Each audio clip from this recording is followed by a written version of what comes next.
إن الحمد لله نحمده ونستعينه ونستغفره ونعوذ بالله من شرور أنفسنا ومن سيئات أعمالنا من يهده الله فلا مضل له ومن يضلل فلا هادي له وأشهد أن لا إله إلا الله وحده لا شريك له وأشهد أن محمدا عبده ورسوله يا أيها الذين آمنوا اتقوا الله حق تقاته ولا تموتن إلا وأنتم مسلمون يا أيها الناس اتقوا ربكم الذي خلقكم من نفس واحدة وخلق منها زوجها وبث منهما رجالا كثيرا ونساء واتقوا الله الذي تساءلون به والأرحام إن الله كان عليكم رقيبا يا أيها الذين آمنوا اتقوا الله وقولوا قولا سديدا يصلح لكم أعمالكم ويغفر لكم ذنوبكم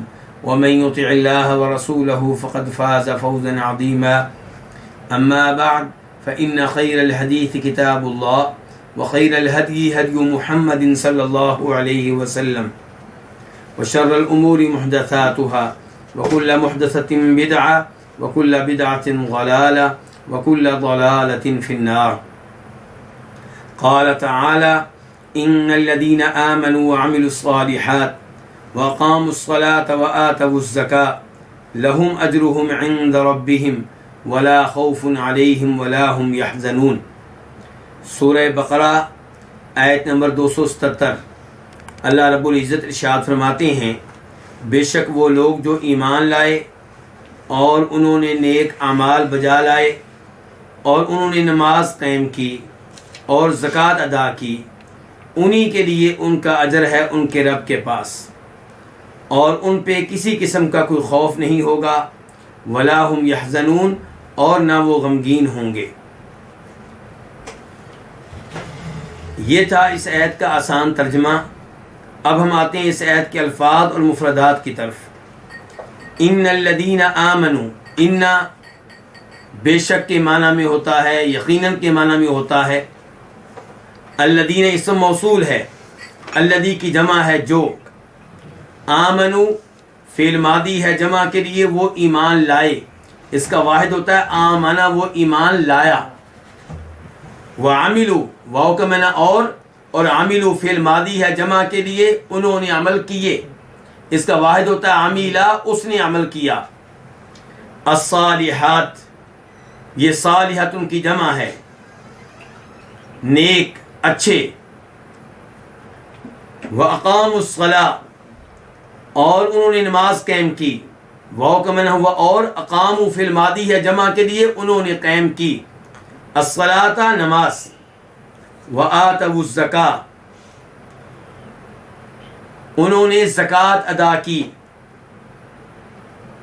لہم اجرہم، لہم اصل میں دو لفظ ہیں، ایک لام اور ایک ہم. لام کا معنی کے لیے کے واسطے، ہم وہ، ہم جو ہے یہ ضمیر ہے ہوا کی جمع، ہوا وہ اور ہم وہ، تو لہم ان کے لیے ہے، اجرہم ان کا اجر. یہ بھی دو لفظ ہیں، اجر کا معنی اجر اور ہم ان کا. عند ربہم ان کے رب کے پاس. عند معنی پاس اور رب کا معنی رب یعنی کہ جو پالنے والا، پیدا کرنے والا، رزق دینے والا، امور کی تدبیر کرنے والا. تو ان کے لیے ان کا اجر ہوگا عند ربہم ان کے رب کے پاس. ولا خوف اور نہیں کوئی خوف ہوگا. لا کا معنی نہیں، خوف کسی قسم کا خوف، ڈر. علیہم ان پہ، یہ بھی دو لفظ ہیں، علا اور ہم. ولا هم یحزنون اور نہ ہی وہ غمگین ہوں گے. یحزنون فعل مضارع ہے جمع کے لیے ہے، اس کا واحد ہوتا ہے یحزنون، وہ غمگین ہوتا ہے یا غمگین ہوگا. یحزنون وہ غمگین ہوتے ہیں یا غمگین ہوں گے، اور یہاں پہ ہم ترجمہ کریں گے کہ اور وہ نہیں غمگین ہوں گے. اس آیت کی تفسیر اور اس آیت کا معنی و مفہوم، اللہ رب العزت نے اس آیت سے پہلے سود کی حرمت کا اعلان کیا ہے. اللہ نے بتایا ہے کہ سود حرام ہے، سود لینا جائز نہیں ہے. یہاں پہ اللہ رب العزت بتا رہے ہیں کہ سود کی بجائے آپ ایمان پہ اپنی توجہ مرکوز کریں، نیک اعمال بجا لانے پہ اپنی توجہ مرکوز کریں. نماز قائم کرنے کا اہتمام کریں، زکوٰۃ ادا کرنے کا اہتمام کریں، اس میں آپ کی کامیابی ہے، یہاں پہ آپ کو اجر و ثواب ملے گا۔ جبکہ سود جو آپ قرض پہ لیتے ہیں اور آپ سمجھتے ہیں کہ آپ کو اتنا فائدہ مل گیا، اتنا پروفٹ مل گیا، آپ کے مال میں اضافہ ہو گیا، وہ مال میں اضافہ نہیں ہے، وہ آپ کے لیے تباہی و بربادی ہے۔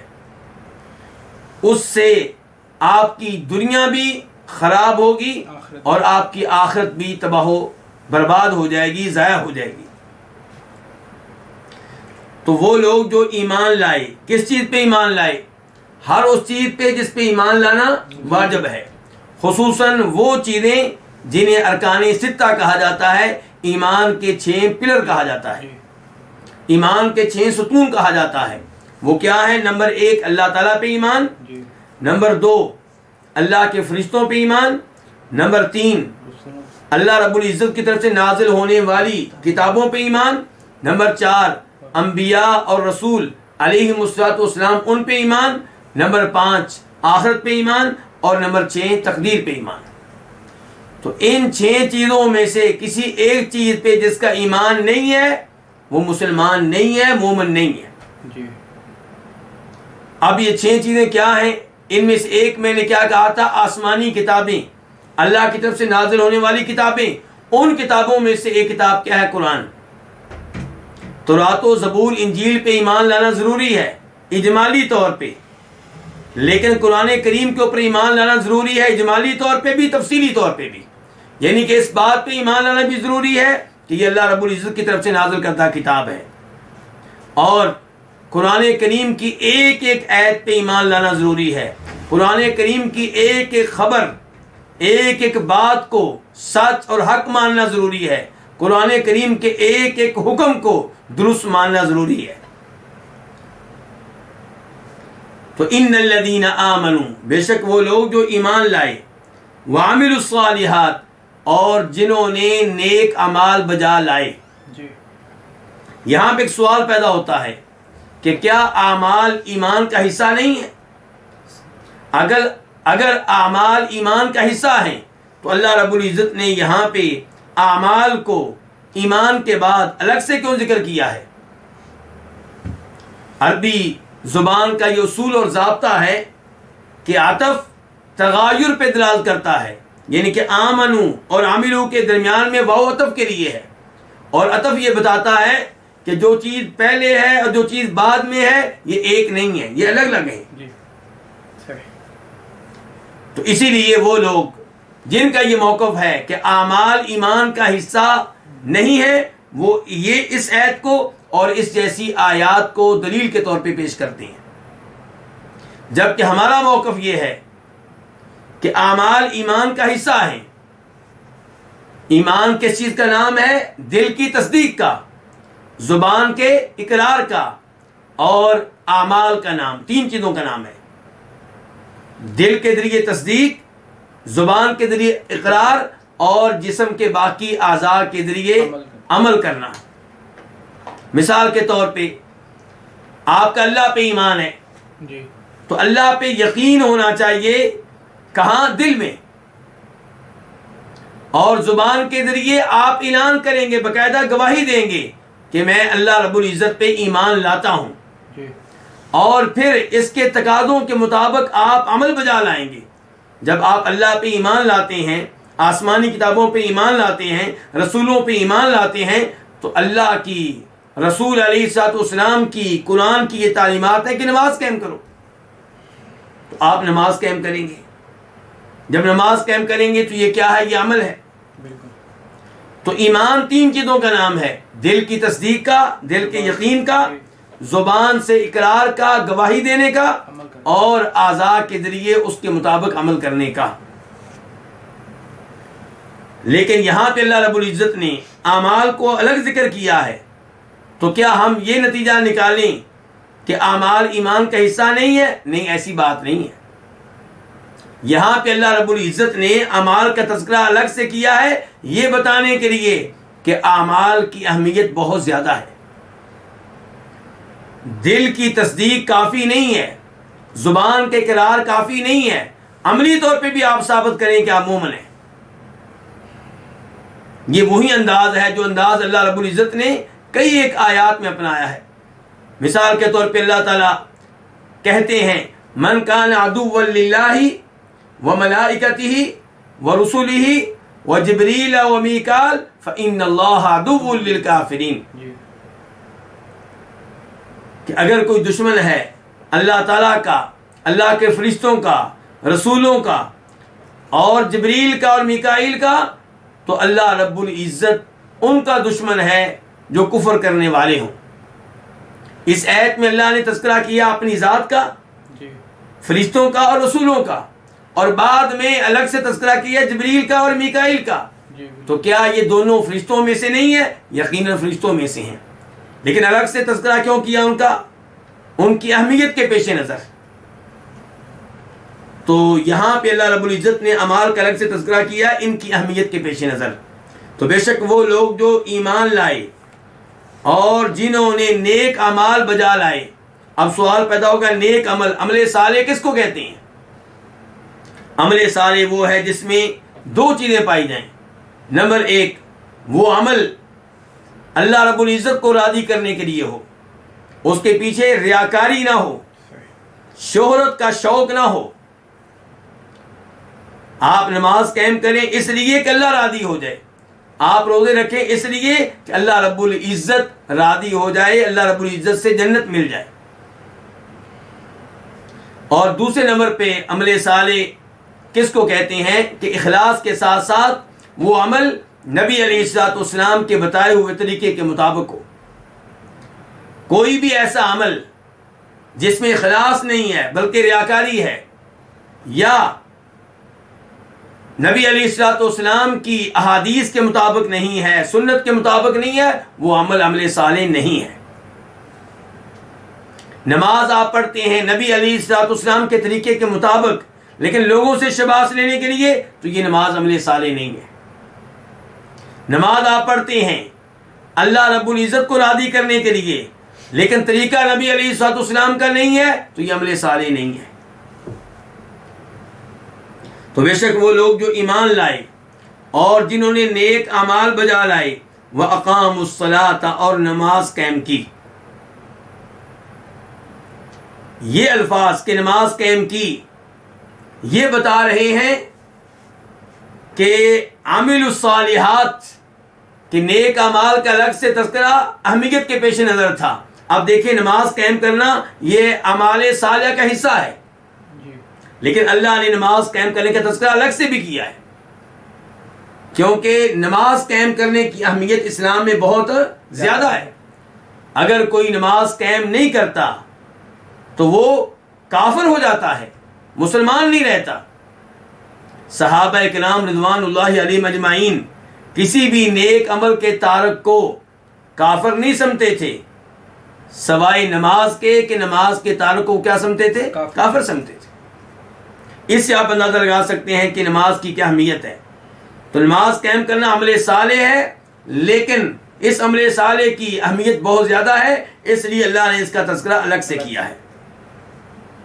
وَآتَوُا الزَّکَاۃَ اور انہوں نے زکوٰۃ ادا کی. زکوٰۃ ادا کرنا یہ بھی اعمال صالحہ میں سے ہے، نیک اعمال میں سے ہے، لیکن زکوٰۃ ادا کرنے کی اسلام میں اہمیت بہت زیادہ ہے، اس لیے اللہ نے اس کا تذکرہ الگ سے کیا ہے. یہی وجہ ہے کہ جناب ابو بکر صدیق رضی اللہ تعالیٰ عنہ نے اپنے زمانے میں ان لوگوں سے لڑائی لڑی، ان لوگوں سے جہاد کیا جنہوں نے زکوٰۃ دینے سے انکار کر دیا تھا. اور جناب صدیق نے کہا تھا رضی اللہ تعالیٰ عنہ کہ اللہ کی قسم میں ان سے لڑوں گا جو نماز اور زکوٰۃ میں فرق کرتے ہیں. زکوٰۃ ادا کرنا ایسے ہی ضروری ہے جیسے نماز قائم کرنا ضروری ہے. یہ جناب صدیق کے موقف کا خلاصہ ہے. لہم اجرہم عند ربہم تو انہی لوگوں کے لیے ان کا اجر ہے ان کے رب کے پاس. کن لوگوں کے لیے؟ جو ایمان لائیں، نیک اعمال بجا لائیں، خصوصاً نماز قائم کرنے کا اہتمام کریں اور زکوٰۃ ادا کرنے کا اہتمام کریں. یہ وہ لوگ ہیں جنہیں ان کے رب کی طرف سے اجر و ثواب ملے گا. اور یہاں پہ کیا کہا گیا؟ ان کا اجر ان کے رب کے پاس ہے. یہ الفاظ کہ ان کا اجر ان کے رب کے پاس ہے یہ بتا رہے ہیں کہ اجر بہت عظیم ہوگا. کیونکہ اجر کس کی طرف سے مل رہا ہے؟ رب کی طرف سے. جب اجر دینے والا عظیم ہے تو اس کی طرف سے ملنے والا اجر بھی کیا ہوگا؟ عظیم ہوگا. وَلَا خَوْفٌ عَلَيْهِمْ وَلَا هُمْ يَحْزَنُونَ، اور ان پہ کسی قسم کا خوف نہیں ہوگا اور یہ غمگین نہیں ہوں گے. اجر و ثواب کا یہ بھی حصہ ہے کہ چونکہ انہوں نے دنیا میں زندگی گزاری ہے اللہ رب العزت کی اطاعت میں، اللہ رب العزت کے احکامات کی تعمیل کرتے ہوئے، تو اللہ کی طرف سے انعام کیا آیا ہے کہ انہیں روز قیامت کوئی خوف نہیں ہوگا، کوئی ڈر نہیں ہوگا، کوئی غم نہیں ہوگا. ڈر کس کا؟ مستقبل کا، کہ ہمارے ساتھ کیا ہونے والا ہے. اور غم نہیں ہوگا کس چیز کا؟ ماضی کا. جو زندگی گزار کر آئے ہیں اس کے اوپر مطمئن ہوں گے. یہ غم نہیں ہوگا کہ ہم نے دنیا میں زندگی اچھے طریقے سے نہیں گزاری.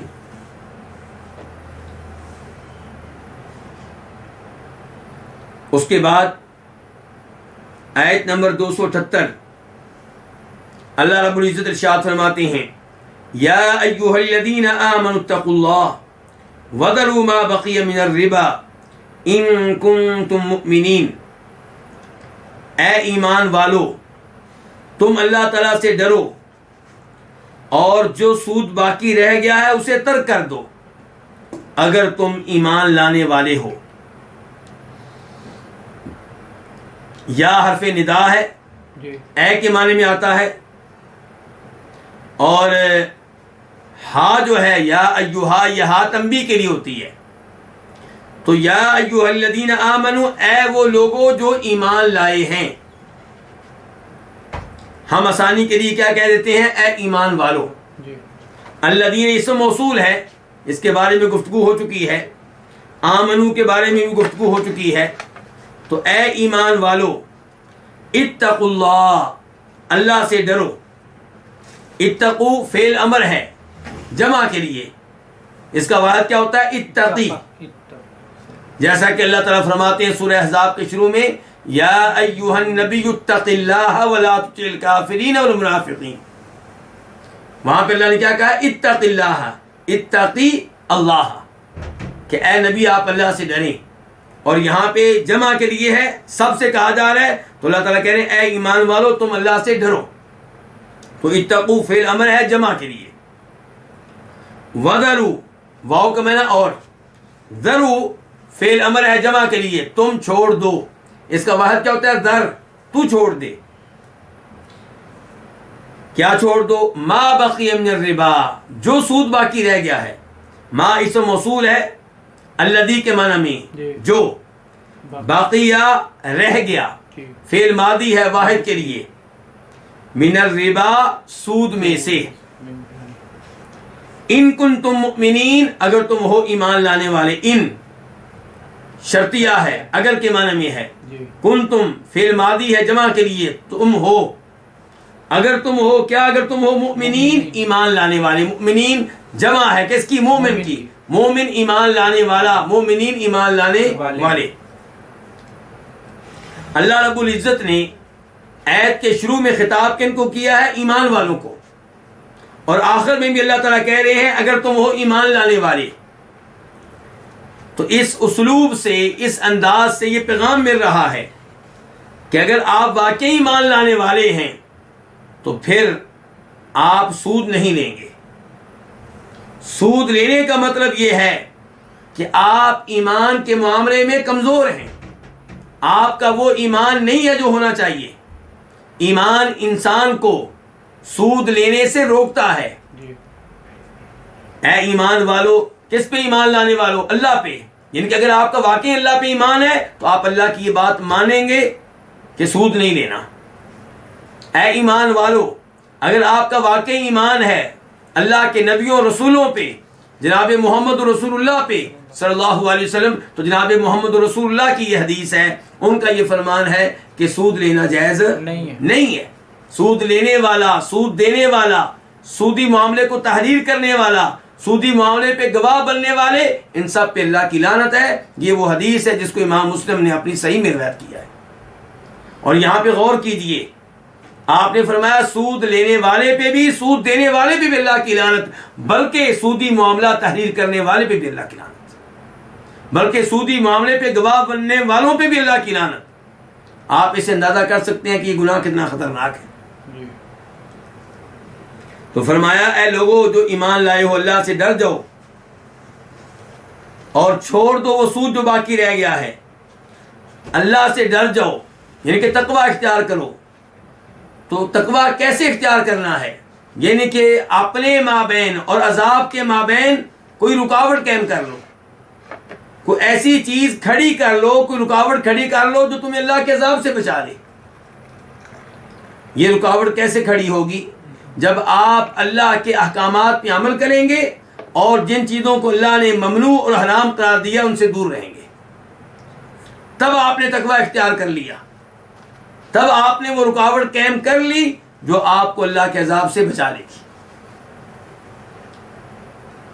تو اللہ تعالیٰ کہہ رہے ہیں اے ایمان والو اللہ سے ڈر جاؤ۔ تو اللہ تعالیٰ تقوی کا آرڈر دے رہے ہیں، اور تقوی یہ اللہ کا وہ آرڈر ہے جو صرف ہمارے لیے نہیں ہے، جو پہلی امتوں کے لیے بھی تھا اور ہمارے لیے بھی ہے۔ اللہ تعالیٰ فرماتے ہیں سورہ نساء میں وَلَقَدْ وَصَّيْنَا الَّذِينَ أُوتُوا الْكِتَابَ مِن قَبْلِكُمْ وَإِيَّاكُمْ أَنِ اتَّقُوا اللَّهَ، کہ ہم نے تم سے پہلے لوگوں کو بھی وصیت کی تھی اور تمہیں بھی یہ وصیت کر رہے ہیں کہ اللہ سے ڈرتے رہو، تقوی کو اختیار کرو۔ اور یہ اللہ کی وہ وصیت ہے جو اللہ نے خاص طور پہ اپنے نبی کو کی ہے۔ یا ایھا النبی اتق اللہ، سورہ احزاب کے شروع میں اے نبی آپ اللہ سے ڈریں، اے نبی آپ تقوی اختیار کریں۔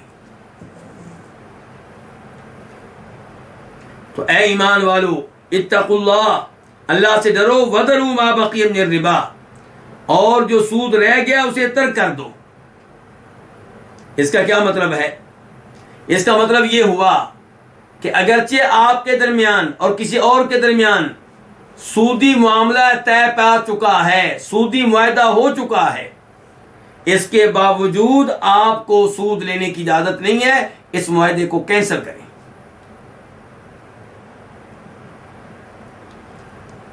سود لینے کی آپ کو اجازت نہیں ہے۔ اگر آپ سود کا کچھ حصہ لے چکے ہیں اور کچھ نہیں لیا، جو باقی رہ گیا ہے وہ آپ کو لینے کی اجازت نہیں ہے۔ تو اے ایمان والو اللہ سے ڈرو، وذروا ما بقی من الربا ان کنتم مؤمنین، اور چھوڑ دو وہ سود جو باقی رہ گیا ہے اگر تم ایمان لانے والے ہو۔ تو اس سے کیا پتا چلا کہ سود لینا یہ ایمان کے منافی ہے۔ یہی وجہ ہے کہ اس ایت سے خارجی لوگ یہ مسئلہ اخذ کریں گے کہ سود لینے والا مومن نہیں ہے، کیونکہ اللہ تعالیٰ کہہ رہے ہیں سود ترک کر دو اگر تم مومن ہو۔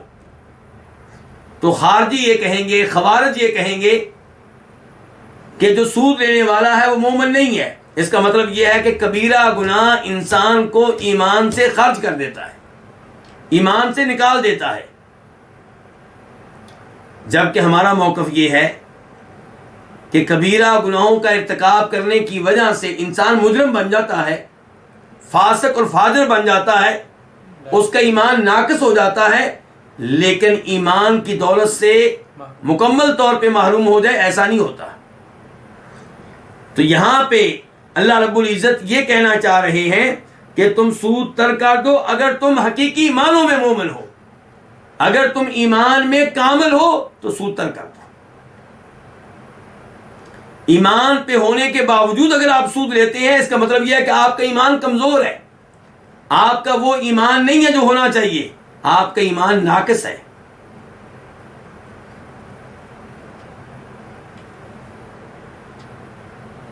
تو یا ایھا الذین آمنوا اتقوا اللہ وذروا ما بقی من الربا ان کنتم مؤمنین۔ اس ایسے ہی بھی پتا چلا کہ حالت کفر میں جو آپ نے سودی معاہدے کیے ہیں، اسلام قبول کرنے کے بعد آپ کے لیے جائز نہیں ہوگا کہ آپ ان معاہدوں کو پورا کریں۔ سود لینا آپ کے لیے جائز نہیں ہوگا، بلکہ سود دینا بھی آپ کے لیے جائز نہیں ہوگا۔ اس کے بعد آیت نمبر 279 279 اللہ رب العزت ارشاد فرماتے ہیں فَإِن لَمْ تَفْعَلُوا فَأْذَنُوا بِحَرْبٍ مِّنَ اللَّهِ وَرَسُولِهِ وَإِن تُبْتُمْ فَلَكُمْ رُؤُوسُ أَمْوَالِكُمْ لَا تَظْلِمُونَ وَلَا تُظْلَمُونَ. پس اگر تم یہ نہ کرو، پس اگر تم ایسا نہ کرو، فَأْذَنُوا تو جان لو، آگاہ ہو جاؤ اس عظیم لڑائی کے بارے میں جو اللہ رب العزت کی طرف سے ہوگی اور اللہ کے رسول کی طرف سے ہوگی. وَإِن تُبْتُمْ اور اگر تم توبہ کر لو، فَلَكُمْ رُؤُوسُ أَمْوَالِكُمْ تو تمہارے لیے ہیں تمہارے اصل مال. لَا تَظْلِمُونَ نہ تم ظلم کرو گے، وَلَا تُظْلَمُونَ اور نہ تم پہ ظلم کیا جائے گا. فَإِن لَمْ تَفْعَلُوا فا کا معنی ہم کریں گے پس، ان شرطیہ ہے اگر کے معنی میں. لم یہ نفی کے لیے ہے. لم تفعلوا اصل میں تھا لم تفعلون، تفعلون فعل مضارع ہے جمع کے لیے، لیکن نون گر گیا کس کی وجہ سے؟ لم کی وجہ سے. اور تفعلون فعل مضارع ہے، اور فعل مضارع معنی دیتا ہے کس کا؟ مستقبل کا، حال کا یا مستقبل کا، لیکن لم کی وجہ سے معنی ہو جائے گا ماضی کا، لیکن جب پیچھے ان آ گیا تو معنی پھر مستقبل کا ہو جائے گا. فَإِن لَمْ تَفْعَلُوا اگر تم ایسا نہ کرو، فَأْذَنُوا تو یہ فا جو ہے یہ جواب شرط کے طور پہ ہے. ان شرطیہ تھا کہ اگر تم ایسا نہ کرو تو پھر کیا فرمایا؟ فَأْذَنُوا تو پھر یہ ہے کہ پھر تم جان لو، آگاہ ہو جاؤ، تمہیں معلوم ہونا چاہیے کہ تم اللہ کے رسول سے ایک عظیم جنگ کرنے جا رہے ہو. تم سے اللہ کے رسول کی طرف سے ایک عظیم جنگ ہوگی. فَأْذَنُوا فا کے بارے میں بتا چکا ہوں کہ یہ ان کے جواب میں ہے. اس کے بعد لفظ کیا رہ گیا؟ اِذَنُوا. یہ کیا ہے؟ فعل امر ہے، جمع کے لیے ہے. اس کا واحد کیا؟ اِذَن. اور اس فعل کے بعد کیا آیا ہے؟ حرف با. فَأْذَنُوا با بی. تو جب با آئے اس کے بعد اس کا معنی کیا ہوگا؟ جاننا، آگاہ ہونا، خبردار ہونا. اور اگر اس کے بعد لام آئے فَأْذَنُوا لَهُ تو پھر اس کا مطلب ہوگا غور سے سننا، توجہ سے سننا. تو یہاں پہ معنی کیا؟ فَأْذَنُوا بِحَرْبٍ تو تم جان لو، آگاہ ہو جاؤ، بِحَرْبٍ ایک عظیم جنگ کے بارے میں تمہیں پتہ ہونا چاہیے. حرب کی جو تنوین ہے اس کے اوپر، تنوین کا معنی ہم کیا کر رہے ہیں؟ عظیم. کہ ایک عظیم جنگ کے بارے میں جان لو. یہ جنگ کس کی طرف سے ہوگی؟ من اللہ، اللہ کی طرف سے، ورسولہ اور اس کے رسول کی طرف سے. کس کے رسول کی طرف سے؟ اللہ کے رسول کی طرف سے. وَإِن تُبْتُمْ اور اگر یہاں پہ بھی ان جو ہے یہ شرطیہ ہے، اور اگر تم توبہ کر لو. تم فعل ماضی ہے، جمع کے لیے ہے. اس کا مطلب کیا ہوتا ہے؟ تبتا تو نے توبہ کی، تابا اس نے توبہ کی، تبتا تو نے توبہ کی، تم سب نے توبہ کی. اب یہ لفظ ہے فعل ماضی کا، گزرے ہوئے زمانے پہ دلال کرتا ہے، لیکن ہم معنی کر رہے ہیں کس کا؟ مستقبل کا. اگر تم توبہ کر لو. کیوں؟ ان کی وجہ سے. ان جو ہے اس نے مستقبل کا معنی پیدا کر دیا ہے. اگر تم توبہ کر لو، فَلَكُمْ یہ تین الفاظ ہیں. فَلَكُمْ فا یہ ان کے جواب میں ہے، اور لام کا معنی کیا؟ کے لیے، کے واسطے. کم تمہارے، اگر تم توبہ کر لو تو تمہارے لیے ہیں. رؤوس اموالکم تمہارے اصل مال. رؤوس جمع ہے کس کی؟ راس کی. راس کس کو کہتے ہیں؟ اصل کو. اموالکم اموال مال کی جمع ہے، کم تمہارے. تو اگر تم توبہ کر لو کس سے؟ سود سے. تو تمہارے لیے ہیں تمہارے اصل مال. لا تظلمون تم ظلم نہیں کرو گے. لا نفی کے لیے ہے، نہیں کا معنی ہے. تظلمون فعل مضارع ہے جمع کے لیے. تم ظلم کرتے ہو یا ظلم کرو گے. اس کا واحد ہے تظلمو تو ظلم کرتا ہے. ولا تظلمون، واو کا معنی اور لا کا معنی نہیں، نفی کے لیے. تظلمون یہ بھی فعل مضارع ہے، یہ بھی جمع کے لیے ہے، لیکن پہلا تظلمون تھا معلوم کے لیے اور تظلمون ہے مجہول کے لیے. لا تظلمون کا معنی یہ تھا کہ تم ظلم نہیں کرو گے، اور ولا تظلمون تم پہ ظلم نہیں کیا جائے گا. اب ہم آتے ہیں اس آیت کی تفسیر کی طرف. اللہ رب العزت یہاں پہ وعدے کر رہے ہیں کہ اگر تم یہ کام نہیں کرو گے. کون سا کام؟ جو سود رہ گیا ہے اسے نہ لینا. حکم یہ تھا کہ وَذَرُوا مَا بَقِيَ مِنَ الرِّبَا، سود کی حرمت کا اعلان ہونے سے پہلے جو تم سود لے چکے اس کے بارے میں بات پرس نہیں ہوگی، لیکن سود کی حرمت کا اعلان ہو جانے کے بعد جو سود آپ نے لینا ہے وہ اب آپ کو لینے کی اجازت نہیں ہے. وَذَرُوا مَا بَقِيَ مِنَ الرِّبَا، وہ سود تم ترک کر دو. تو اگر تم اس پہ عمل نہیں کرو گے تو پھر کیا ہے؟ پھر اعلان جنگ ہے. نبی علیہ الصلوۃ والسلام نے اسی لیے اپنے حج میں میدان عرفات میں خطبہ دیتے ہوئے ارشاد فرمایا تھا کہ ربا الجاہلیت موضوع، کہ زمانہ جاہلیت کا سود ختم کیا جا رہا ہے. یعنی کہ زمانہ کفر میں جو آپ سود کے معاہدے کر چکے ہیں ان معاہدوں کے مطابق آپ نے سود لینا تھا، وہ سود لینے کی اب اجازت نہیں ہے. اور آپ نے کہا تھا کہ سب سے پہلے جس سود کے خاتمے کا میں اعلان کرتا ہوں وہ ہمارا سود ہے، ہمارے چچا عباس کا سود ہے. میرے چچا عباس نے جو سود لینا تھا وہ ہم نہیں لیں گے. اس سے پتہ چلا کہ جو سودی معاہدے ہو چکے ہیں ان پہ بھی عمل کرنے کی اجازت نہیں ہے. فَإِن لَمْ تَفْعَلُوا، تو پس اگر تم یہ کام نہ کرو، فَأْذَنُوا بِحَرْبٍ مِّنَ اللَّهِ وَرَسُولِهِ، پھر تم آگاہ ہو جاؤ کس بات سے کہ اللہ رب العزت سے تمہاری کیا ہوگی؟ جنگ ہوگی. اور جو اللہ سے جنگ کرے گا وہ کبھی جیت نہیں سکے گا. یہ بڑے ہی خطرناک الفاظ ہیں، ہولناک الفاظ ہیں، بہت بڑی وارننگ ہے، بہت بڑی وعید ہے. اس کے بعد بھی اگر کوئی سود لیتا ہے تو اس کا مطلب یہ ہے کہ اس کے دل میں رب کا خوف نہیں ہے، رب کا ڈر نہیں. آپ اندازہ کر سکتے ہیں کہ الفاظ کتنے شدید ہیں. آئیے میں ایک معاملہ آپ کے سامنے رکھتا ہوں. امام قرطبی رحمہ اللہ اپنی تفسیر میں روایت کرتے ہیں کہ امام مالک رحمہ اللہ کے پاس ایک آدمی آتا ہے. وہ کہتا ہے جی میں سوال پوچھنا چاہتا ہوں. سوال یہ ہے کہ میں نے ایک آدمی کو نشے کی حالت میں دیکھا.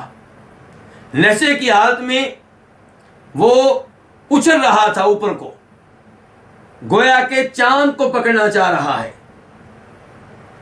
جب میں نے دیکھا کہ نشے کی وجہ سے اس کا اتنا برا حال ہے تو میری زبان سے یہ الفاظ نکلے کہ انسان کے پیٹ میں جو چیزیں داخل ہوتی ہیں ان میں سے سب سے بری چیز شراب ہے.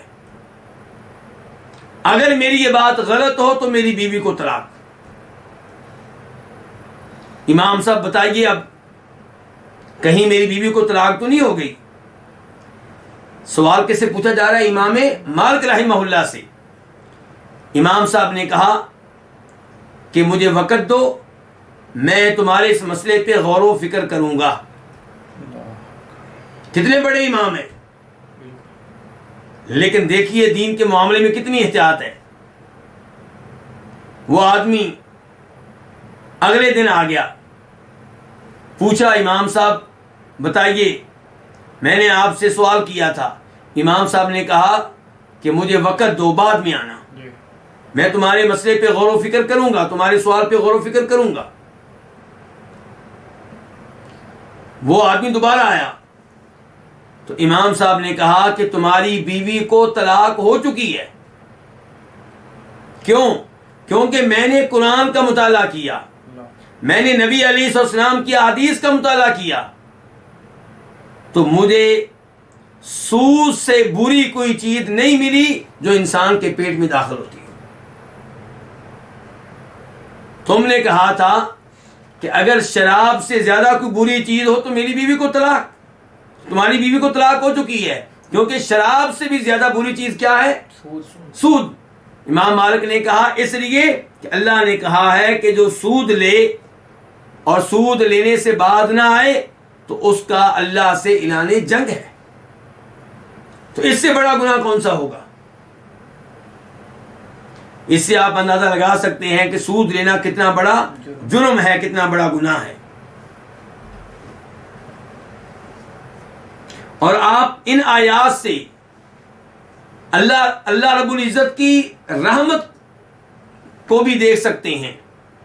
اللہ تعالیٰ سود کے بارے میں اتنا شدید حکم کیوں دے رہے ہیں؟ تاکہ اللہ کے بندوں پہ کوئی ظلم نہ کرے۔ غریب آدمی مجبور ہو کر آپ سے قرض لے رہا ہے اور آپ اس سے یہ مطالبہ کرتے ہیں کہ قرض بھی واپس کرو اور اضافی پیسے بھی ساتھ دینے ہوں گے، اس سے بڑا ظلم کیا ہو سکتا ہے؟ تو اللہ تعالیٰ نہیں چاہتے کہ اللہ کے بندوں پہ ظلم کیا جائے۔ اس سے پتہ چلا کہ اللہ رب العزت کس قدر اپنے بندوں پہ مہربان ہے۔ وَإِن تُبْتُمْ فَلَكُمْ رُؤُوسُ أَمْوَالِكُمْ، اللہ تعالیٰ کہتے ہیں اگر تم سود سے توبہ کر لو تو تمہارے لیے تمہارے اصل مال ہیں۔ سود سے توبہ کیسے ہوگی؟ سود سے توبہ ویسی ہوگی جیسے دیگر گناہوں سے ہوتی ہے کہ انسان کو ندامت اور پشیمانی ہو اس سود پہ جو پہلے لے چکا، انسان کو افسوس، ندامت، پشیمانی ہو ان سودی معاہدوں پہ جو پہلے کر چکا۔ نمبر 2، فوری طور پہ اس گناہ کو ترک کر دے، چھوڑ دے۔ یہ کوئی توبہ نہیں ہے کہ اللہ سے معافی بھی مانگ رہا ہے اور سودی ملازمت جاری و ساری رکھے ہوئے ہے، اللہ سے معافی بھی مانگ رہا ہے اور لوگوں سے مطالبہ کر رہا ہے کہ آپ نے میرا اتنا سود دینا ہے، مجھے دیں۔ تو گناہ پہ ندامت اور پشیمانی، گناہ کو فوری طور پہ چھوڑ دینا اور اس بات کا پختہ عزم کہ آئندہ میں کبھی بھی سود نہیں لوں گا۔ تو وَإِن تُبْتُمْ فَلَكُمْ رُؤُوسُ أَمْوَالِكُمْ، تو اگر تم توبہ کر لو تو تمہارے لیے ہے تمہارے اصل اموال، یعنی کہ سود تمہیں نہیں ملے گا، اصل مال ملے گا۔ لا تظلمون ولا تظلمون، نہ تم ظلم کرو گے نہ تم پہ ظلم کیا جائے گا۔ قرض کے اوپر سود لینا یہ کیا ہے؟ یہ ظلم ہے اس آدمی پہ جس سے آپ سود لے رہے ہیں، اور جس کو آپ نے قرض دیا وہ آپ کو آپ کا اصل مال بھی واپس نہ کرے، یہ اس کا آپ پہ ظلم ہے۔ نہ یہ درست ہے نہ وہ درست ہے، نہ آپ ظلم کریں اور نہ آپ پہ ظلم کیا جائے۔ اللہ رب العزت اس کے بعد ارشاد فرماتے ہیں آیت نمبر 280، وَإِن كَانَ ذُو عُسْرَةٍ فَنَظِرَةٌ إِلَىٰ مَيْسَرَةٍ وَأَن تَصَدَّقُوا خَيْرٌ لَكُمْ إِن كُنتُمْ تَعْلَمُونَ، اور اگر کوئی تنگ دست ہو تو اسے مہلت دینا ہے، إِلَىٰ مَيْسَرَةٍ آسانی تک، وَأَن تَصَدَّقُوا اور یہ کہ تم صدقہ خیرات کر دو، خَيْرٌ لَكُمْ یہ تمہارے لیے زیادہ بہتر ہے، إِن كُنتُمْ تَعْلَمُونَ اگر تم علم رکھتے ہو۔ اس آیت کے الفاظ اور مفردات، وَإِن اور اگر، اس پہ گفتگو پہلے ہو چکی ہے۔ کانا ہو، پایا جائے، موجود ہو، کون پایا جائے، کون موجود ہو؟ ذو عسرتن کوئی تنگ دست، ذو کا معنی کیا؟ والا، عسرہ کا معنی کیا؟ تنگی، یعنی کہ اگر کوئی تنگی والا ہو، ان کو اگر کوئی ایسا شخص ہو جو تنگ دست ہو۔ اور تذکرہ اور بات کس کے بارے میں ہو رہی ہے؟ اس آدمی کے بارے میں جس نے قرض لیا ہے، ان کے قرض لینے والوں میں سے کوئی ایسا ہو جو تنگ دست ہو، قرض واپس کرنے کی استطاعت نہ رکھتا ہو۔ فَنَادِرَةٌ یہ فا جو ہے یہ ان کے جواب میں ہے، تو نادرۃ کا معنی کیا ہے؟ مہلت دینا، اِلیٰ میسرہ کب تک؟ آسانی تک۔ تو یہاں پہ نادرۃ کو آپ مبتدا بنا سکتے ہیں اور خبر کیا ہوگی؟ مقدر ہوگی، یعنی کہ فَعَلَيْكُمْ نَاظِرَةٌ إِلَىٰ مَيْسَرَةٍ، کہ تمہارے اوپر واجب ہے کہ اس تنگ دست کو مہلت دو إِلَىٰ مَيْسَرَةٍ، اس کی آسانی تک. وَأَن تَصَدَّقُوا، واو کا معنی اور ان یہ مصدریہ ہے، یہ ان نہیں ہے، کیا ہے؟ ان. اور یہ کہ تصدقوا، یہ اصل میں کیا تھا؟ تصدقون، اس کے آخر میں نون تھا جو ان کی وجہ سے گر گیا ہے، بلکہ یہ اصل میں تھا تتصدقون. کتنی تا تھیں؟ 2. ایک کو حذف کر دیا گیا ہے تخفیف کے لیے تاکہ پڑھنے والے کے لیے لفظ پڑھنا آسان ہو جائے. تو وَأَن تَصَدَّقُوا، اور یہ کہ تم صدقہ خیرات کر دو. خیر لکم، خیر یہ تفضیل کے لیے ہے، زیادہ بہتر ہے. لکم تمہارے لیے، لکم 2 لفظ ہیں، لام کم اور کم، لام کے لیے کے واسطے تمہارے لیے. جی. کس کے مقابلے میں زیادہ بہتر ہے؟ مہلت دینے کے مقابلے میں، یعنی کہ آپ قرضہ اگر سرے سے معاف کر دیں تو یہ تمہارے لیے زیادہ بہتر ہے. ان اگر کنتم تم ہو، تعلمون علم رکھتے. ان کنتم کے اوپر گفتگو پہلے ہو چکی ہے، تعلمون فعل مضارع ہے جمع کے لیے، تم علم رکھتے ہو، اس کا بعد کیا ہے؟ تعلمو، تو علم رکھتا ہے. اس آیت کی تفسیر کیا ہے؟ اس آیت کا مفہوم کیا ہے؟ اللہ رب العزت نے پہلے اس بات کا اعلان کیا کہ آپ کو سود لینے کی اجازت نہیں ہے. سود لینا بہت بڑا ظلم ہے، بہت بڑی زیادتی ہے، اللہ رب العزت کی بھی ناشکری ہے. اس کے بعد اس آیت میں اللہ اعلان کر رہے ہیں کہ جس کو آپ نے قرض دیا ہے اگر وہ تنگ دست ہے تو آپ پہ واجب ہے کہ آپ اسے مہلت دیں. کب تک؟ جب تک کہ اس کے حالات ٹھیک نہیں ہو جاتے، جب تک کہ وہ قرض واپس کرنے کے قابل نہیں ہو جاتا.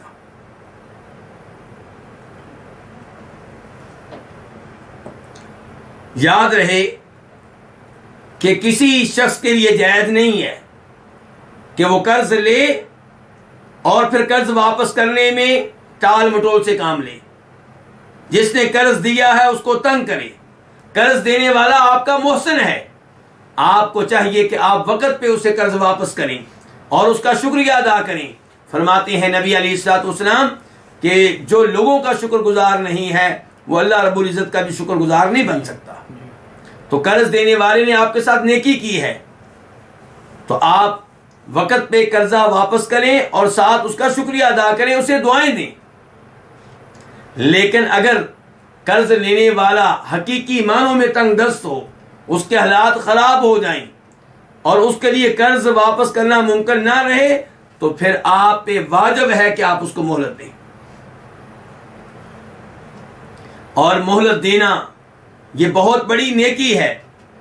اس بارے میں ایک حدیث آپ کے سامنے رکھنا چاہوں گا جس کو امام احمد اپنی مسند میں روایت کرتے ہیں اور شیخ البانی رحمہ اللہ نے اسے صحیح قرار دیا ہے. اس روایت کے راوی ہیں جناب بریدہ اسلمی رضی اللہ تعالی عنہ.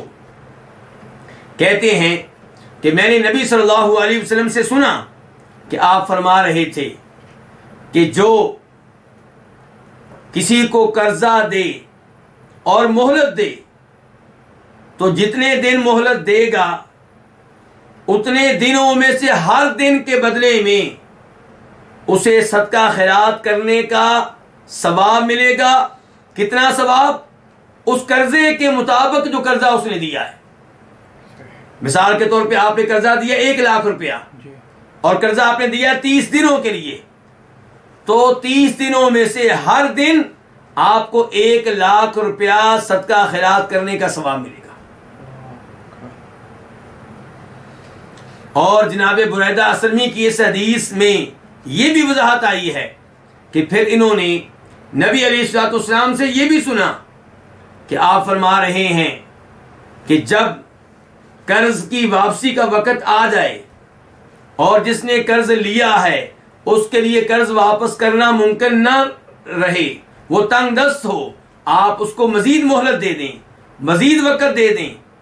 مثال کے طور پہ آپ نے وقت دیا مزید 30 دنوں کا، تو اب روزانہ آپ کو ڈبل ثواب ملے گا، یعنی کہ آپ کو ایسے ثواب ملے گا گویا کہ آپ روزانہ اللہ کی راہ میں 2 لاکھ روپیہ بطور صدقہ خیرات دے رہے ہیں۔ اس حدیث پہ میرے ان بھائیوں کو غور کرنا چاہیے جو کہتے ہیں کہ ہم کسی کو قرض دیں اور وہ ہمیں اتنے ہی پیسے واپس کرے تو ہمیں کیا ملا، ہمیں کیا فائدہ ہوا؟ ہم نے اس کو 10 سال کے لیے قرض دیا، اس وقت جب ہم نے قرض دیا تھا تب 1 لاکھ روپے کی بڑی ویلیو تھی، بڑی قیمت تھی۔ آج 10 سال کے بعد وہ 1 لاکھ روپیہ 80,000 روپیہ بن چکا ہے، تو ہمارا حق بنتا ہے کہ ہم اس کے اوپر اضافی پیسے لیں۔ ایسے بھائیوں کے لیے پیغام ہے کہ آپ جانتے ہیں کہ 1 لاکھ روپیہ جو آپ نے قرض دیا ہے 10 سال کے لیے، اس پہ آپ کو کتنا ثواب مل چکا ہے، اور پھر یہ آپ بھول گئے ہیں کہ آپ کو مال دینے والا کون ہے؟ اللہ رب العزت۔ جس اللہ رب العزت نے آپ کو مال دیا ہے وہ آپ کو سود لینے کی اجازت نہیں دے رہا،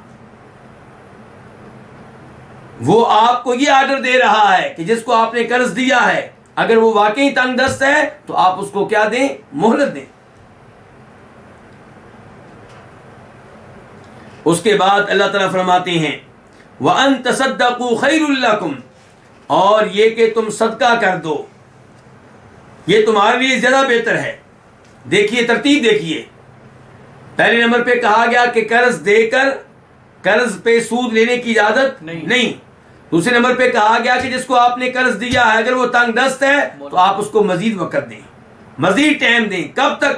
جب تک کہ اس کے حالات ٹھیک نہیں ہو جاتے، جب تک کہ قرض واپس کرنے کے قابل نہیں ہو جاتا۔ تیسرا مرحلہ کہ اگر آپ قرض معاف کر دیں تو یہ آپ کے لیے زیادہ بہتر ہے۔ اللہ نے یہاں پہ یہ نہیں کہا کہ یہ اس کے لیے زیادہ بہتر ہے، اللہ تعالیٰ کہہ رہے ہیں خود تمہارے لیے زیادہ بہتر ہے۔ امام مسلم رحمہ اللہ روایت کرتے ہیں صحیح حدیث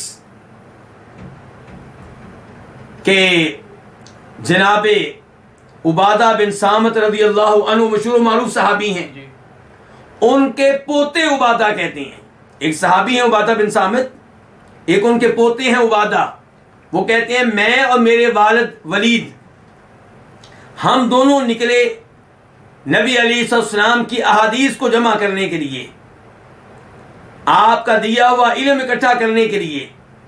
ہم نے کہا، باپ بیٹے نے آپس میں سوچا کہ پہلے اس کے کہ یہ صحابہ کرام دنیا سے چلے جائیں ہم ان سے احادیث جمع کر لیں، احادیث لے لیں۔ تو یہ کہتے ہیں ہماری سب سے پہلے ملاقات ابو الیسر رضی اللہ تعالیٰ عنہ سے ہوئی۔ جب ہوئی تو دیکھا کافی غصے میں ہے اور چہرے کا رنگ جو ہے وہ تبدیل ہو چکا ہے۔ تو ہم نے پوچھا ان سے، والد صاحب نے پوچھا کیا معاملہ ہے؟ کہنے لگے کہ فلاں شخص نے، فلاں قبیلے کے فلاں شخص نے میرا قرض دینا تھا، میں اس کے گھر گیا، میں نے سلام کہا اور آواز دے کر پوچھا کہ کیا یہ صاحب گھر میں موجود ہے؟ تو مجھے اندر سے کہا گیا کہ وہ موجود نہیں ہے۔ تھوڑی دیر کے بعد میں نے دیکھا کہ اس گھر سے ایک بچہ نکل رہا ہے، تو میں نے اس سے پوچھا کہ تمہارے والد صاحب گھر میں موجود ہیں؟ تو اس نے کہا والد صاحب گھر میں موجود ہیں لیکن آپ کی آواز سن کر چھپ گئے۔ تو میں نے اس کو آواز دی، میں نے کہا مجھے معلوم ہو چکا ہے کہ تم گھر میں ہو، گھر میں کہاں پہ ہو، باہر آ جاؤ۔ تو وہ آدمی باہر آیا تو میں اس پہ ناراض ہوا کہ تو نے میرے ساتھ یہ حرکت کیوں کی ہے؟ تو اس نے کہا کہ آپ نبی علیہ السلام کے عظیم صحابی ہیں، تو میں نہیں چاہتا تھا کہ میں باہر نکلوں اور آپ سے جھوٹ بولوں، باہر نکلوں اور آپ کے ساتھ کوئی وعدہ کروں اور پھر اس کی خلاف ورزی کروں۔ اللہ کی قسم میں تنگ دست ہوں۔ ابو الیسر رضی اللہ عنہ نے کہا کہ اللہ کی قسم اٹھا کے کہتے ہو کہ تم تنگ دست ہو؟ اس نے کہا میں اللہ کی قسم اٹھا کے کہتا ہوں میں تنگ دست ہوں، قرض واپس کرنے کے قابل نہیں ہوں۔ ابو الیسر نے پھر کہا کہ تم اللہ کی قسم اٹھا کے کہتے ہو کہ تم تنگ دست ہو؟ اس نے کہا میں اللہ کی قسم اٹھا کے کہتا ہوں کہ میں تنگ دست ہوں۔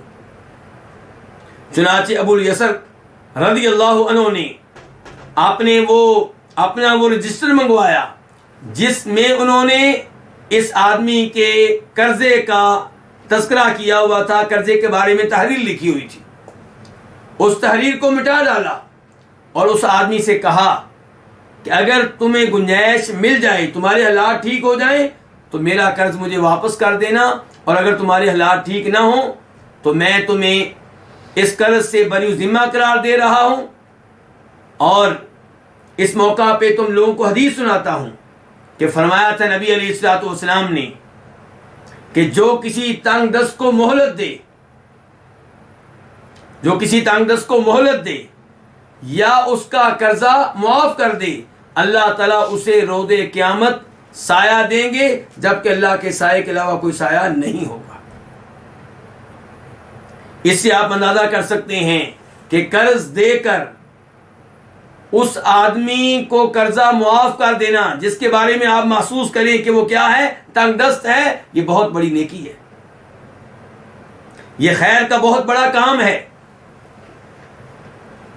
لیکن یہاں پہ میں ایک وارننگ بھی دینا چاہوں گا، تنبیہ ایک آپ کے سامنے رکھنا چاہوں گا، اور وہ یہ کہ بہت سارے لوگ کسی کو قرضہ دیتے ہیں، جب دیکھتے ہیں کہ اس کے حالات خراب ہو چکے، وہ تنگ دست ہو چکا، تو اس سے کہتے ہیں کہ جاؤ میں نے قرضہ تمہیں معاف کر دیا، اور نیت یہ کرتے ہیں کہ جو میں نے زکوٰۃ دینی تھی وہ اب میں نہیں دوں گا۔ مثال کے طور پہ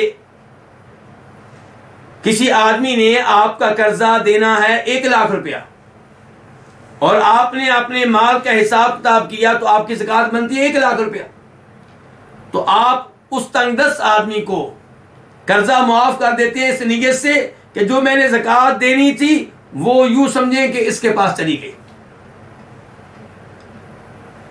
تو یاد رہے ایسا کرنا جائز نہیں ہے۔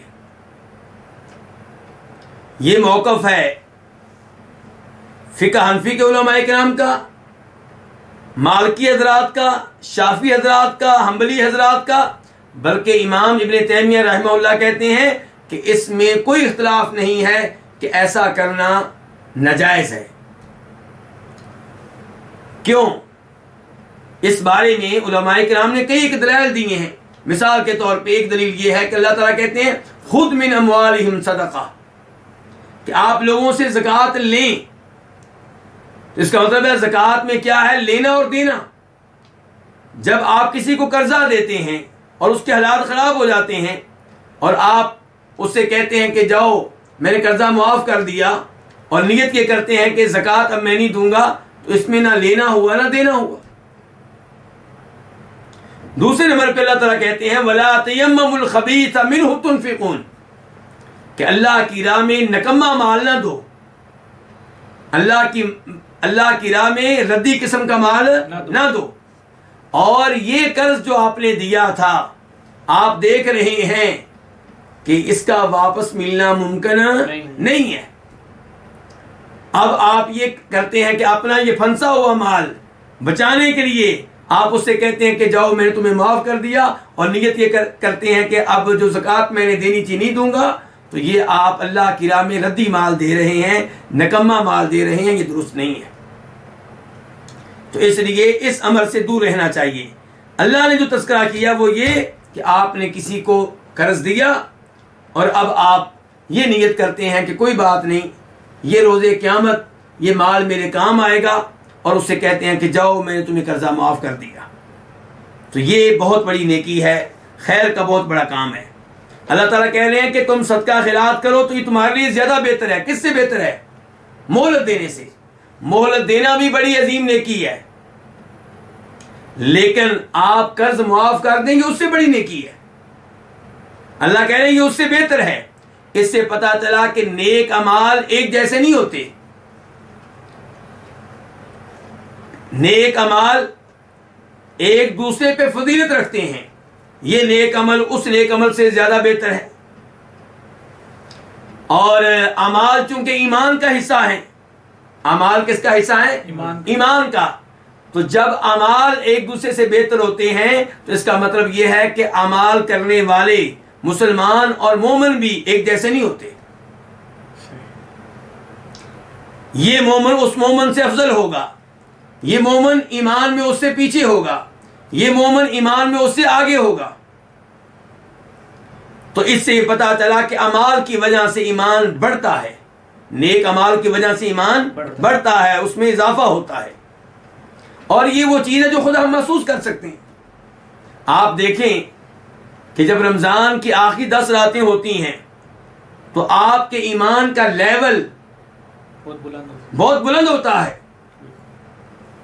لیکن عید کے دن کئی لوگ اپنی نیکیوں کو ضائع کر رہے ہوتے ہیں، داڑھی منڈوا رہے ہوتے ہیں، گندی فلمیں دیکھ رہے ہوتے ہیں، تو تب ان کے ایمان کا لیول گر رہا ہوتا ہے، نیچے آ رہا ہوتا ہے. تو وَأَن تَصَدَّقُوا خَيْرٌ لَكُمْ إِن كُنتُمْ تَعْلَمُونَ، اگر تم علم رکھتے ہو تو پھر تم یہ کام کرو. کیا کام کرو؟ کہ اپنے قرض کو صدقہ کر دو، معاف کر دو، اگر وہ آدمی جس نے قرض لیا ہے تنگ دست ہے تو. اگر تم علم رکھتے ہو تو یہ کام کرو. اس سے پتا چلا کہ علم جو ہے وہ انسان کی خیر کی طرف رہنمائی کرتا ہے. علم کے فائدے ہی فائدے ہیں. کس علم کے؟ شرعی علم کے، قرآن و حدیث کے علم کے.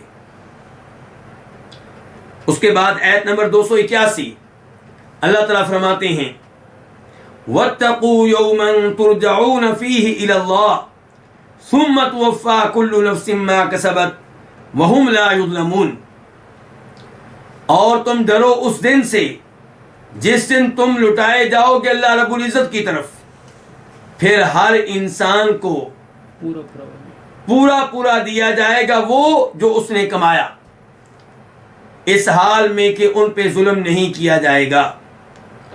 وَاتَّقُوا واو کا معنی اور، اتقوا اس کے بارے میں گفتگو ہو چکی ہے کہ تم ڈرو. یومن اس دن سے، کس دن سے؟ ترجعون فی اللہ، جس دن تم اللہ کی طرف لٹائے جاؤ گے. ترجعون فعل مضارع ہے جمع کے لیے، تم لٹائے جاؤ گے. اس کا واحد کیا؟ ترجعو، تو لٹایا جائے گا. فیہ جس میں، کس میں؟ اس دن میں. تم ڈرو اس دن سے جس دن میں تم لٹائے جاؤ گے الی اللہ، اللہ کی طرف. اور یہ فی ہی 2 لفظ ہیں، فی اور ضمیر ہا. فی کا معنی کیا ہوتا ہے؟ میں، اور ہا سے مراد کیا ہے؟ ضمیر سے مراد کیا ہے؟ دن. تم ڈرو اس دن سے جس دن میں تم اللہ کی طرف لٹائے جاؤ گے. ثم کا معنی کیا ہوتا ہے؟ پھر. توفا پورا پورا دیا جائے گا. یہ فعل مضارع ہے، واحد مؤنث کے لیے ہے، لیکن یہ مجہول ہے. یعنی کہ یہ کہا جا رہا پورا پورا دیا جائے گا، یہ نہیں بتایا جا رہا کون دے گا، لیکن یہ ہمیں معلوم ہے کون دے گا، اللہ رب العزت. پھر پورا پورا دیا جائے گا کل نفس، ہر نفس کو، ہر جان کو، ہر انسان کو. کیا پورا پورا دیا جائے گا؟ ما کسبت، جو اس نے کمایا ہوگا. ما اسم موصول ہے الذی کے معنی میں، جو کے معنی میں. کسبت فعل ماضی ہے واحد مؤنث کے لیے. جو اس نے کمایا، جو اس نے عمل کیا، کس نے؟ ہر جان نے، ہر نفس نے، ہر انسان نے. یعنی کہ ہر انسان کو وہ عمل دیا جائے گا جو اس نے کمایا، جو اس نے کیا، جو اس نے سر انجام دیا. وَهُمْ لَا يُظْلَمُونَ واو حالیہ ہے اس حال میں کہ جب کہ ہم وہ لا یظلمون ان پہ ظلم نہیں کیا جائے گا. لا کا معنی کیا ہے؟ نہیں، نفی کے لیے ہے. یظلمون فعل مضارع ہے جمع کے لیے مجہول. وہ ظلم کیے جاتے ہیں، وہ ظلم کیے جائیں گے. وَهُمْ لَا يُظْلَمُونَ اس حال میں کہ ان پہ ظلم نہیں کیا جائے گا. اس آیت کی تفسیر کیا ہے؟ یاد رہے کہ یہ آیت قرآن کریم کی ان آیات میں سے ہے جو نبی علیہ الصلوۃ والسلام پہ آپ کے آخری ایام میں نازل ہوئی ہیں. تو واتقوا اور تم ڈرو یومن اس دن سے جس دن میں تمہیں اللہ کی طرف لٹایا جائے گا. اس سے ایک تو یہ پیغام ملا کہ ہر انسان کو اللہ سے ڈرتے رہنا چاہیے، تقویٰ کو اختیار کرنا چاہیے، اور آخرت سے ڈرنا، اللہ رب العزت سے ڈرنا ہے. تو یہاں پہ کہا جا رہا ہے کہ آپ آخرت کے دن سے ڈریں، قیامت کے دن سے ڈریں۔ قیامت کے دن سے ڈرنا کس سے ڈرنا ہے؟ اللہ رب العزت سے ڈرنا ہے، کیونکہ آپ کو دن سے خطرہ نہیں ہے، آپ کو خطرہ یہ ہے کہ اس دن اللہ رب العزت مجھے کہیں جہنم میں نہ پھینک دے، مجھے کوئی عذاب نہ دے دے۔ تو فرمایا اس دن سے ڈرو جس دن تمہیں اللہ کی طرف اٹھایا جائے گا۔ یہ ڈرنا کیسے؟ اب ڈرنے کا مطلب یہ ہے کہ آپ تقویٰ اختیار کریں۔ ڈرنے کا مطلب یہ ہے، تقویٰ کا مطلب یہ ہے کہ آپ اللہ کے احکامات کو مانیں۔ جب اللہ کہتے ہیں نماز قائم کرو، آپ نماز قائم کریں۔ جب اللہ کہتے ہیں زکوٰۃ ادا کرو، آپ زکوٰۃ ادا کریں۔ اور جن چیزوں سے اللہ نے منع کیا ان سے آپ دور رہیں۔ جن چیزوں کو اللہ نے حرام قرار دیا ان کے قریب نہ جائیں۔ یہ ہے تقویٰ، یہ ہے ڈرنا۔ اور تم ڈرو اس دن سے جس دن تمہیں اللہ کی طرف لٹایا جائے گا۔ اس سے یہ پیغام ملا کہ آخرت پہ ایمان لانا چاہیے۔ اس بات پہ ایمان ہر مسلمان کا ہونا چاہیے کہ مجھے ایک دن قبر سے اٹھایا جائے گا اور اللہ کے سامنے پیش کیا جائے گا، اللہ کے سامنے حاضری ہوگی۔ تو اس دن سے ڈرتے رہنا چاہیے جس دن اللہ کے سامنے پیش ہونا ہے۔ ثم توفی کل نفس ما کسبت، پھر ہر انسان کو اس کے اعمال کے مطابق بدلہ دیا جائے گا۔ جو آپ نے کمایا ہے، جو اعمال سر انجام دیے ہیں، آپ کا ہر نیک عمل بھی آپ کے سامنے آ جائے گا اور آپ کا ہر گناہ بھی آپ کے سامنے آ جائے گا۔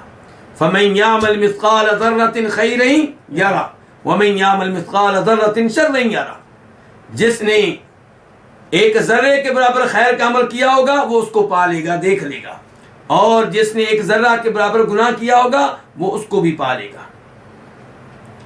وَهُمْ لَا يُظْلَمُونَ، اور کسی پہ ظلم نہیں کیا جائے گا۔ جب یہ بدلہ دیا جائے گا تب کسی پہ ظلم نہیں ہوگا۔ یہ ممکن نہیں ہے کہ آپ نے نیکی کی ہو اور وہ نیکی لکھی ہوئی نہ ہو، یا اس نیکی کا جو ثواب آپ کو نہ ملے۔ ایسے ہی یہ ممکن نہیں ہے کہ آپ نے گناہ کم کیے ہوں اور اللہ نے آپ کے نامہ اعمال میں گناہ زیادہ لکھ دیے ہوں۔ کسی قسم کا ظلم نہیں ہوگا۔ اللہ رب العزت عدل و انصاف کرنے والے ہیں، بلکہ فضل و کرم فرمانے والے ہیں۔ لیکن اللہ کا فضل و کرم اسی پہ ہوگا، اللہ کی رحمت اسی پہ ہوگی جس کا عقیدہ ٹھیک ہوگا، جو توحید کے اوپر ہوگا، جو کفر و شرک سے دور رہنے والا ہوگا۔ اللہ رب العزت سے دعا ہے کہ اللہ تعالیٰ ہمیں قرآن حکیم سیکھنے کی توفیق عنایت فرمائے، اور اللہ تعالیٰ ہمیں سود سے اور دیگر حرام امور سے بچائے، ان سے محفوظ رکھے۔ اللہ تعالیٰ ہمیں متقی اور پرہیزگار انسان بنائے۔ وآخر دعوانا الحمد للہ رب العالمین۔